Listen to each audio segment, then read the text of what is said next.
Sandringham faces health warning and royal family tensions. A rare canine illness prompts caution at the royal estate as King Charles contends with family scandal and ongoing cancer treatment. Royal watchers and dog lovers alike have found themselves with a new reason to keep an eye on Sandringham, the famed 20,000-acre estate in Norfolk that serves as one of the British monarchy's most cherished retreats. In October 2025, the team responsible for managing Sandringham's sprawling grounds posted an unusual warning on Facebook: a rare and mysterious condition known as seasonal canine illness, SCI, had re-emerged as a concern for visitors and their four-legged companions. Be aware that autumn is the season when cases of canine seasonal illness have been seen at Sandringham in the past. SCI is a rare illness which has dramatically declined in numbers since 2010. No one understands the cause of SCI and there is no cure. The key symptoms of SCI are vomiting, diarrhea and tiredness within 72 hours of being in a woodland area.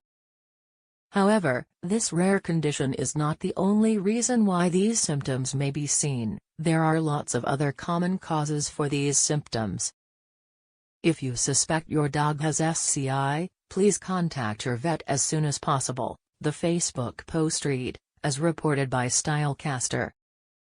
The announcement, though routine for some long-time visitors, sent ripples of concern through the local dog walking community. SCI, while rare and dramatically reduced in frequency since its initial spike in 2010, remains a worrisome specter for those who frequent the estate's wooded paths. The illness's symptoms, vomiting, diarrhea, and lethargy, can set in rapidly, typically within 3 days of exposure to woodland areas. With no cure and no clear understanding of its origins, SCI has become something of a medical enigma, leaving both veterinarians and pet owners frustrated. By November 2025, a month after the initial warning, dog walkers began to inquire about the current status of SCI at Sandringham. Some posted questions such as, "Are you now clear of canine seasonal illness?" Administrators responded promptly, directing concerned individuals to the appropriate resources and reaffirming the importance of vigilance and immediate veterinary attention should symptoms appear.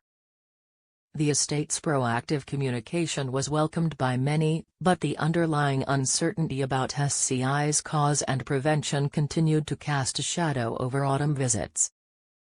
Yet, SCI isn't the only reason Sandringham has been in the headlines this season.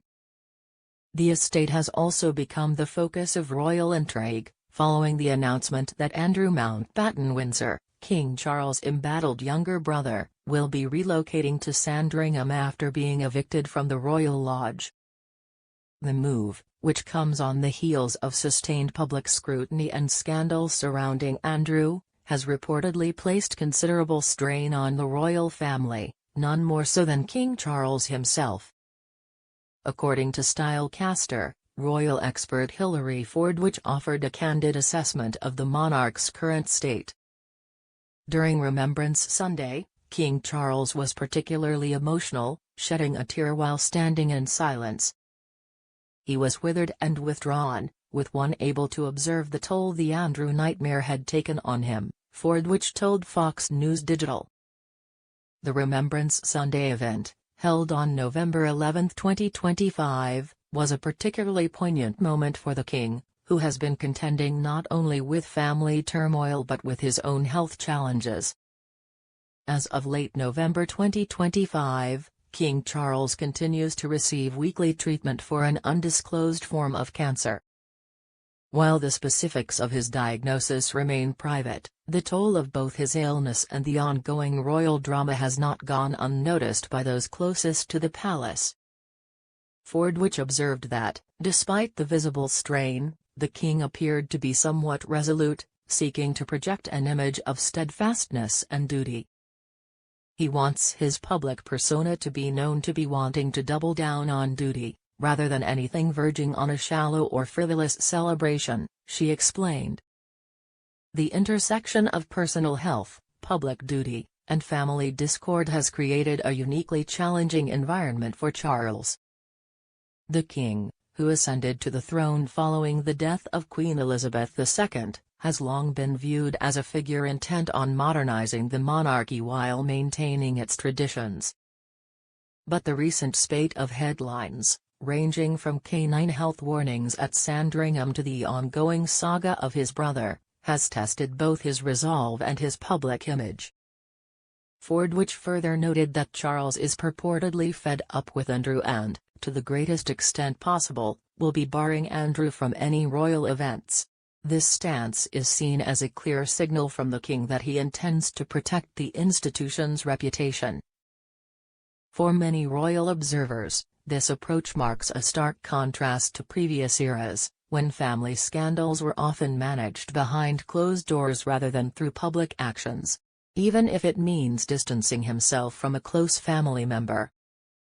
For Sandringham itself, the convergence of these two stories, one about a rare canine illness, the other about royal upheaval, has created a sense of unease and curiosity among locals and visitors alike.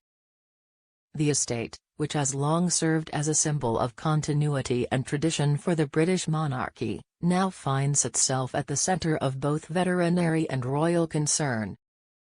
Despite the challenges, both the estate's staff and the royal family are striving to carry on.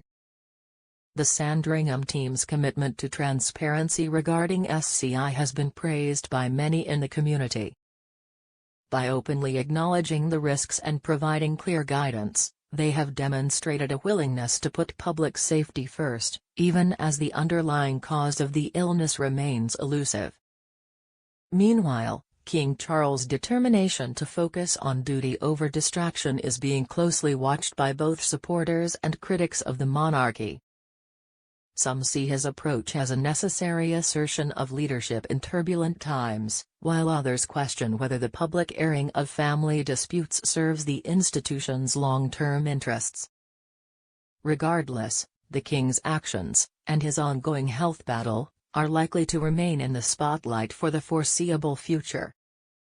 As autumn deepens at Sandringham and the estate's woodlands shed their leaves, both visitors and royals are reminded that even the most storied traditions are not immune to change or challenge. Whether it's a mysterious illness affecting beloved pets or the strains of family and duty at the highest levels, Sandringham stands as a testament to resilience in the face of uncertainty.